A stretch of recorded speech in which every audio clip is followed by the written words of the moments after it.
On vient d'apprendre que Vitalik était gay. Voilà les gars, on est bien dans la merde. Je rigole bien évidemment. Bon poisson d'avril à tous. Un peu de plaisanterie quand même dans ce marché qui est vraiment très très dépressif ou ouais, vraiment pas ouf. On va bien évidemment parler du BTC, de l'Ethereum. On ira voir 2-3 altcoins, des patterns toujours assez intéressantes, potentiellement un short à prendre sur le BTC et l'Ethereum. Et puis ça sera tout pour cette vidéo. N'hésitez pas à me dire encore une fois ce que vous pensez du marché, jusqu'où on va descendre et est-ce qu'on est proche d'un bottom sur Ethereum ou pas. Enfin bref, un peu comme d'habitude. Mais le marché nous donne des choses très bien et bien évidemment un peu de frustration toujours dans ce marché. Je vais vous montrer un trade qui est passé plutôt pas mal, qui a très mal fini. Pas très mal fini, mais bon, ça aurait été mieux. J'espérais mieux. Enfin bref, j'espère que cette vidéo vous plaira. Je vous souhaite à tous un bon visionnage. On est parti. Crypto, millions. Crypto, millions. Crypto, millions. Bon, comme je disais, là, du coup, on a Vitalik, le CEO d'Ethereum, qui vient juste de, de faire une révélation. En vrai, ça m'a fait rire. J'étais obligé de retweeter ça. En soi, pour aujourd'hui, on va surtout aussi dire à tous nos potes qui veulent acheter de l'Ethereum que pour gagner du coup 100 000 $ sur Ethereum, il faut investir 200 000 $. Bref, je suis d'humeur taquin aujourd'hui. Bref, le setup aujourd'hui, ça va être ça.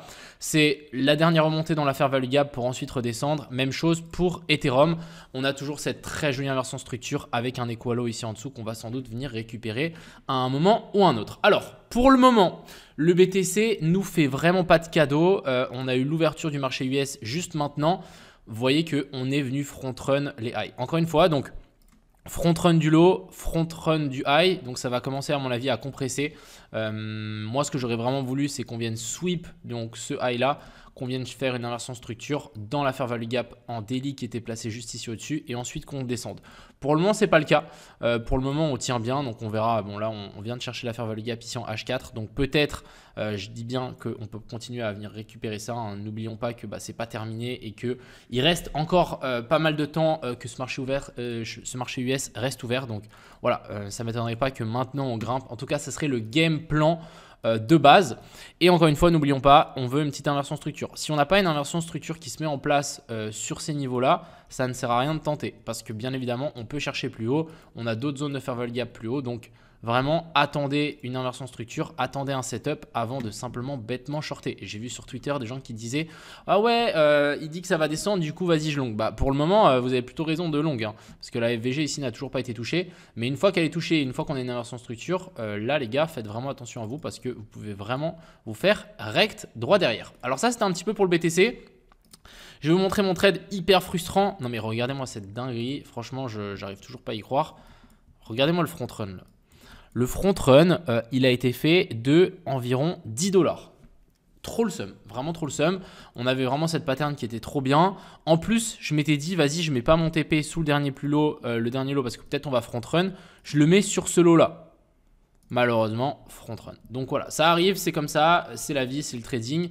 Du coup, je me suis pris mon SL à BE et j'avais retenté de short après. Donc j'ai eu un SL, SL à BE. Heureusement que j'avais pris 2-3 profits, mais quand même, c'est comme ça, c'est frustrant. Donc maintenant, l'objectif, ça va être de simplement patienter à ce que le BTC nous donne raison dans cette zone-là. Bien évidemment, si on n'y va pas, ça ne sert à rien de tenter. Mais voilà, si on y va, ça peut être très, très intéressant à prendre comme trade. Ensuite, du côté de l'Ethereum, alors un petit peu plus bullish quand même, là vraiment la pattern qui continue de grimper, l'equal low ici qui est toujours intact, moi nous ce qu'on veut vraiment c'est un retour au-dessus ici de la zone des 1920 $, venir récupérer la FVG ici en H1, on a la FVG en daily, on a la FVG en H4, donc voilà, là on a vraiment un très joli regroupement de FVG, donc ça peut être super intéressant de trouver un short sur ces niveaux-là. Ensuite, je veux vous parler directement du rune parce qu'on a quelque chose de très intéressant je trouve. Je vais juste supprimer ça et je vais vous montrer un peu la pattern. Donc déjà, ce qu'il faut comprendre, c'est qu'ici sur le rune, les lows sont intacts. Donc clairement, on a déjà notre target. Ensuite, ici, on est venu sweep le high. Et quand on vient sweep ce high, qu'est-ce qu'on vient faire droit derrière? On vient souvent faire une inversion structure. On a notre inversion structure ici qui s'est mis en place. Et du coup, ici, on est remonté pas mal. Et vous voyez la bougie en H4 qu'on est venu faire, on s'est vraiment fait rejeter par le sweep de ça. On a la fair value gap en H1, le milieu a été touché. La fair value gap en H4. La fair value gap en H1 aussi qui a été touché un poil plus haut. Donc voilà, ça commence à devenir assez intéressant. Maintenant à voir, est-ce qu'on est déjà sur un top ou pas et est-ce qu'on peut compter ça comme une fair value gap inversée, même si on est venu clôturer en dessous très très légèrement. Donc voilà, à voir comment on va se goupiller. Mais là, ça peut vraiment nous donner je trouve un très joli short de shorter depuis ici pour récupérer les lots qu'on a laissés ici en dessous. Je trouve ça plutôt pas mal. On a le ZRO aussi que j'aime beaucoup.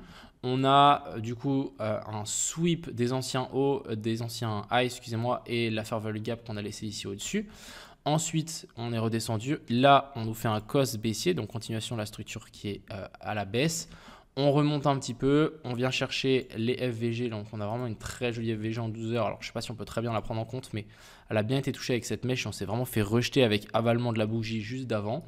Et ici de nouveau en H1, on a notre inversion structure. Donc là on a notre cos, notre boss. On est remonté. Alors on a front run pour le moment la FVG qui avait laissé juste ici au-dessus. Mais pour le moment, voilà, on est en train de travailler cette petite zone de fair value gap. Ça ne m'étonnerait pas qu'on décroche sur ces niveaux-là. Je pense que ça dépendra pas mal du Bitcoin si vraiment on veut chercher un peu plus haut ou pas.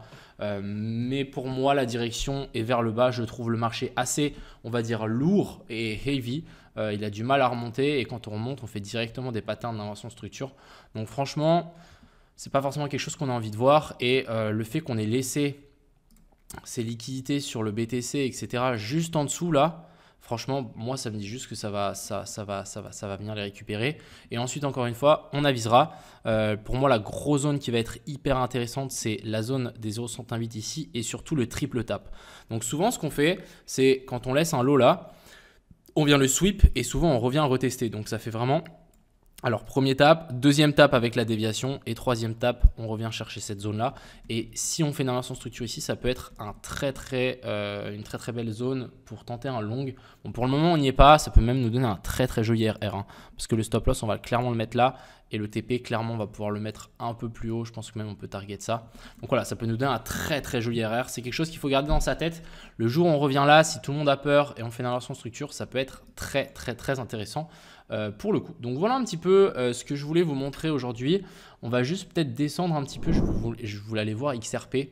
Je l'ai analysé il n'y a pas longtemps. Mais voilà, encore une fois, XRP, il tient de fou. Mais c'est qu'une question de temps, à mon avis, qu'on vienne récupérer tout ce qu'on a laissé ici. Donc si on a des setups qui se mettent en place sur ces niveaux-là, ça peut être super intéressant. Comme on peut le voir, on a bel et bien donc notre sweep qui a été fait. Ensuite, ici, on a bel et bien notre clôture. Donc maintenant, si on remonte un petit peu chercher des FVG avec des inversions structure, ça peut être, à mon avis, des très jolis setups pour simplement tenter un petit peu plus bas.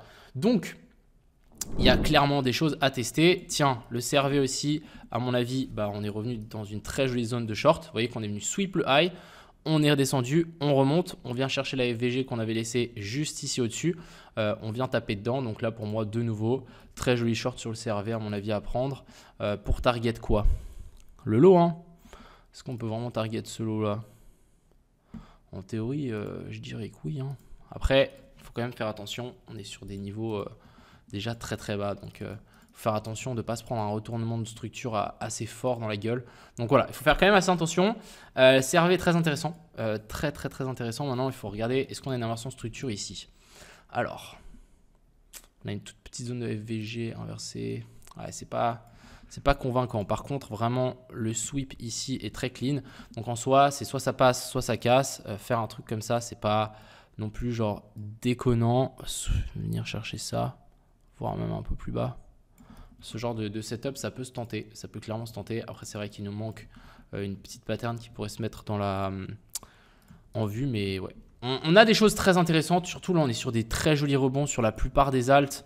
Donc vraiment, si on arrive à sweep un peu plus haut sur pas mal de celles-ci. Alors, le AVAX, il n'est pas venu sweep.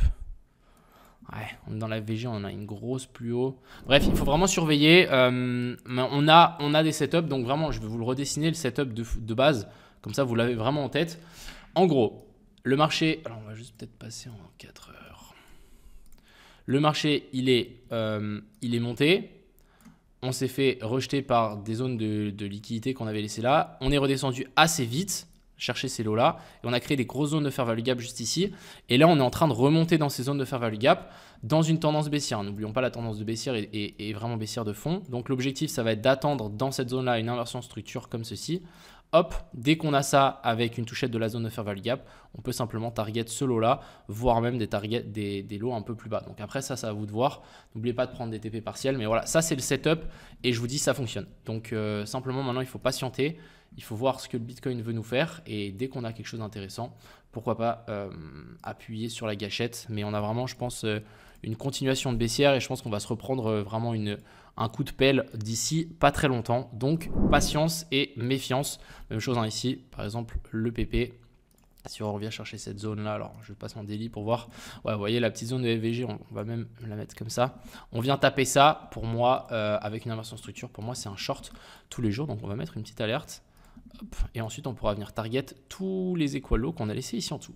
Donc voilà un petit peu le topo. J'espère encore une fois que cette vidéo vous plaira et que vous avez pu simplement ensuite peaufiner vos trades. Moi je partagerai la plupart des trades dans Crypto Pro comme les derniers qu'on a pris et puis on verra un petit peu ce que ça donne. J'espère que cette vidéo vous plaira. Je vous souhaite à tous un bon visionnage, une bonne fin de journée. C'était Crypto Million. Ciao.